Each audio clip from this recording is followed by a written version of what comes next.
நேற்று உதயநிதி அந்த பேசிய அந்த வார்த்தைகள், ஒரு அறையில் ஆண்கள் ஒரு வார்த்தைக்காக பேசும் ஒரு சொற்கள், பொதுவெளியில் கூட ஆண்கள் அதை பேச முடியாது.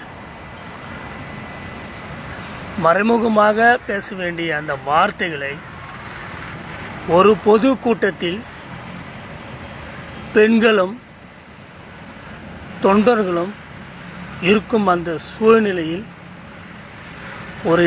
ஒரு எதிர்க்கட்சி தலைவர், ஒரு பாரம்பரிய திமுகவின் வாரிசு இப்படி பேசினால் உங்களுடைய தொண்டர்கள், உங்களுடைய நிர்வாகிகள் எப்படிப்பட்ட வார்த்தைகள் உபயோகப்படுத்துவார்கள் என்று யோசித்து பேசினீர்களா?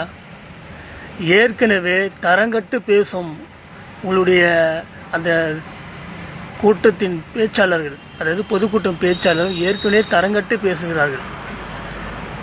நீங்கள் ஒரு தலைவர், அதை தட்டி கேட்கும் இடத்தில் இருக்கும் நீங்கள் இவ்வளோ கேவலமான வார்த்தைகள் பேசுவது உங்கள் பதவிக்கு இது உகந்ததா?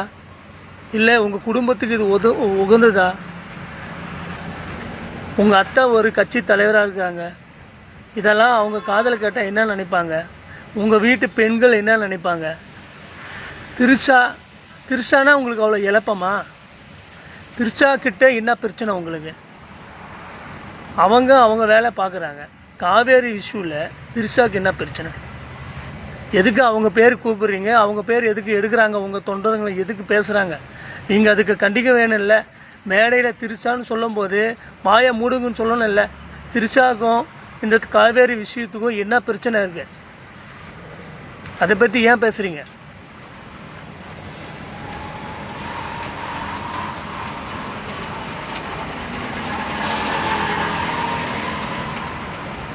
உங்களுக்கு வரும் கொஞ்சம் நெஞ்ச வாக்கு விடும், இதுக்கு மேலே வராது. ரொம்ப ரொம்ப தேசிய ஊடகம் உங்களை காரி துப்பிடுச்சு. உங்களை பற்றி பேசுகிறதுக்கே ரொம்ப அருவருப்பாக இருக்குது. என்ன ஜென்மம்!